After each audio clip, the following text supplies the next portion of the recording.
be agreed to, and I give the call to the member for McPherson. Thank you, Deputy Speaker. Deputy Speaker, I rise to speak to the Universities Accord Opening the Doors of Opportunity Bill of 2026. And I'll just say at the outset that the Coalition hasn't finalised its position on the bill, and we will refer this to a Senate Committee for Inquiry and report. Because ultimately, Deputy Speaker, we believe in evidence, and the evidence that comes through that committee will be vital for us in determining our final position. And it does take a lot of focus, this bill, because it does make significant structural changes to the higher education system. Deputy Speaker, I'll say at the outset, and I associate myself with some of the previous comments, because universities in this country matter, and they matter in terms of not only the country we want to be, but in terms of the calibre of our next generation. And it's something that we can't discuss lightly. It's something that is very important to who we are as a country, and it will be very crucial to the country that we end up becoming over the years to come. Deputy Speaker, I think of the opportunities that the universities I attended and the incredible support that they provided me. They were very much a foundation to my career and to the life that I set up. I had the opportunity to go to the Australian National University here in the ACT, but I also had the opportunity to participate in international education overseas.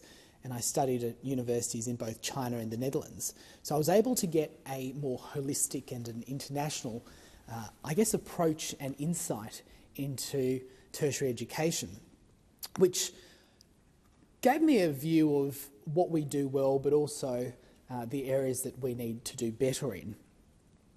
Deputy Speaker, what we are seeing at the moment is very concerning with our universities in Australia, and we're seeing under Labor that universities have become measurably worse. And there are a few different categories that I think of when I make that statement. I look at research funding, I look at the culture that we've seen on university campuses and how that's changed in particular over the last couple of years, and I look at over-regulation. Deputy Speaker, I represent the southern Gold Coast, and people on the southern Gold Coast are so fortunate to have two fantastic universities. We have the Southern Cross University with the Coolangatta campus, and we have Bond University, which is based at Varsity Lakes. Now, they're both universities that I have had significant dealings with, not only during my time as the member for McPherson, but also prior to. And they both provide education to the next generation of Australians that is not only practical, but it's also relevant to where we live, not only on the Gold Coast, but within our context of a broader Indo-Pacific region. And Deputy Speaker, when I speak to the Vice-Chancellors of those universities, when I speak to the teaching staff and when I speak to the students, there has unfortunately become this view that it is becoming too difficult to run universities. It's becoming too difficult to compete with all of the regulations that government is imposing on them. And that seems to be the common thread that I get when I ask for feedback amongst my universities. And we're seeing the consequences of these challenges. We've seen domestic enrolments falling in 2022. I note here there were 1.103 million domestic students at university, whereas according to the most recent data, we've seen numbers fall since Labor coming to office, and in fact we're at the lowest number since 2019. Now, Deputy Speaker, I respect that there is a role for us to educate international students. We not only get a financial benefit from doing so, we get a long-term, soft power benefit as well, and I've had the opportunity to speak to people who have come to this country and studied here and then gone overseas and become very senior in their fields, often in politics, and they have a very different view of us as a country because of their experiences here. There is no doubt that that is important. But when we're seeing domestic enrolments falling, if you ask me, Australian universities at their core should be focused on ensuring that we educate the next generation of Australians. And on the current statistics, on the current numbers, we're not seeing that to be the case, at least to the extent that we would like to see it. The second point I was making, which was in relation to the overregulation, and this is the point that my universities on the Gold Coast have raised with me consistently. According to the Department of Education, since 2022, the ratio of students to teaching staff has increased, and get this, administrative, technical and operating staff are growing twice as fast as teaching and research staff. This is according to the Department of Education. Deputy Speaker, that's the feedback that I also get. And the feedback more specifically from the universities has been that they're having to bring on extra staff to deal with the incredible obligations that are put on them by government. From an ideological perspective, Deputy Speaker, I've always been of the view that government getting involved in whether it's business, whether it's the private sector, whether it's universities, it doesn't always end well.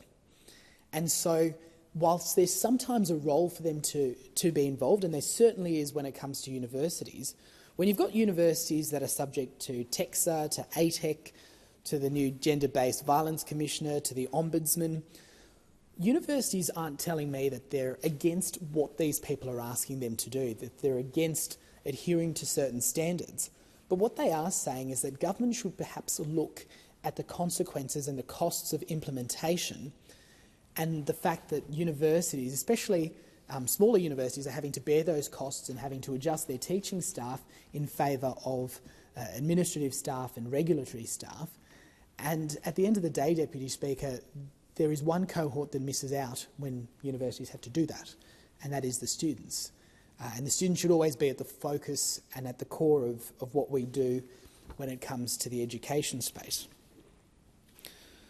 I made reference to the changing culture on campus at universities, and Deputy Speaker, over the last few years, what we've seen in Australia is very unrecognisable to me, as somebody who went through our tertiary education system, quite frankly, not that long ago, about 8 years ago, and to see the spectacle after spectacle, week after week, of encampments on university campuses in this country preaching hate against not only the country, which is bad enough in and of itself, but also against specific minority groups, and in particular against the Jewish population in this country. I think that has been quite concerning to see that at places that should be beacons of thought and opportunities for debate.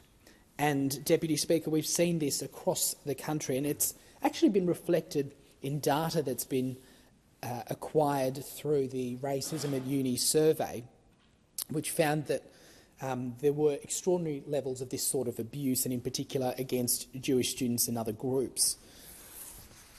Deputy Speaker, when we have situations where our education system is handbraked by regulation or is handbraked by the decisions of this place, it does result in consequences for our education rankings and our standards around not only Australia but the world.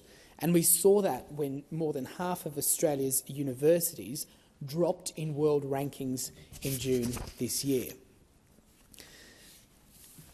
And just to put some numbers to what I was saying about the regulation, and I mentioned TEXA and a few of the different regulatory bodies. TEXA itself, I understand, lodged a submission recently which said that there are now at least 15 different regulators and oversight bodies that universities report to.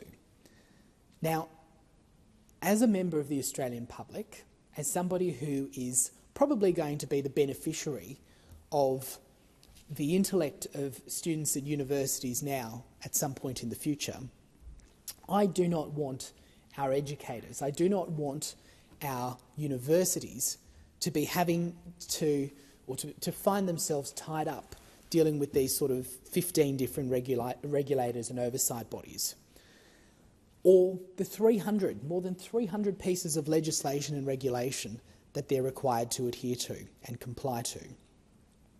So, Deputy Speaker, I say to this place again, reserving the Coalition's right to make a decision on this bill, these are the sort of high-pressing issues that need to be addressed, and I don't get the impression that those opposite are actually addressing these issues. This is the direct feedback that I've received as the federal member for McPherson from the universities that I represent, and it's something that I also have recently acquired the role of being the co-chair of the Parliamentary Friends of International Students, and I had the opportunity only last week to meet with university representatives from around the country. And this was also a great part of the feedback that we received. It was that they do feel very much handbraked by the regulation that's imposed in this place. And as far as I can see, in this legislation, in this Universities Accord bill, there's very little effort going to address those concerns and those issues. And that's something that, Deputy Speaker, we do need to have a real conversation about. Now, I've been listening to some of the contributions from those opposite. And there's, I think, perhaps a mismatch in understanding what the bill is actually about and what the bill is, or what members opposite are saying the bill will do. Labor seems to be pretending that the bill's about funding and student places, and that it's about increasing university funding for specific groups such as Indigenous Australians and people from lower socioeconomic statuses, and also people from rural and regional areas. But it's not actually right. It's not accurate when you read the content of the bill, because you don't need this bill to do any of those things. What the bill actually does is it centralises a significant amount of power over universities and higher education providers in the hands of the relevant minister. And so it moves what currently is a higher education system towards a centrally managed model. And this means practically that the ministers or the minister and future ministers as well would gain extensive powers over a few things: over domestic Commonwealth supported places, over international student allocations, over demand-driven higher education course places, conditions imposed on providers, needs-based funding, and priorities and directions given to ATEC. And there's a good thing about this. It means that the powers could be used by a future government to address some, serious policy problems or concerns. But on the flip side, we do have some concerns about competition, about the autonomy of institutions, about efficiency, about parliamentary oversight, and about ministerial discretion. And, Deputy Speaker, that's what the essence of this bill is. And so the four main concerns that I have centre around competition. Firstly, because the bill's not based on competition, not based on, as I've said, deregulation or institutional autonomy. It's based on that central allocation and ministerial control. And in doing so, the bill treats competition between universities as a problem, which I don't associate myself with that view, because at the end of the day, competition will benefit consumers. And when it comes to competition between universities, that means that competition benefits the students themselves, because it incentivises different universities, whether in my electorate or elsewhere, to compete on quality, on student experience, on career outcomes, academic reputation and course offerings. So, Deputy Speaker, there are a few parts to this bill that do raise concerns, and I do hope that a Senate inquiry will enable those concerns to be fleshed out more thoroughly. But at the end of the day, it is important we're having this conversation, because Australians and most people in this place, not everybody, and that's fine too, not everyone needs to go through university. In fact, we have a great deal of need outside the tertiary education system at the moment as well. But a lot of people in this place will remember and recognise the influence that universities have had on their careers and on their lives and on the broader lives and experiences of Australians. And so it's important we get this right and we actually listen to what the sector is telling us and not just impose what we think the sector wants us to impose. And the message that I've received from my constituents and from my universities is very clear, that we're making it too difficult for them to do teaching and to educate the next generation, and when the focus is diverted away from that, we have a serious problem. Thank you.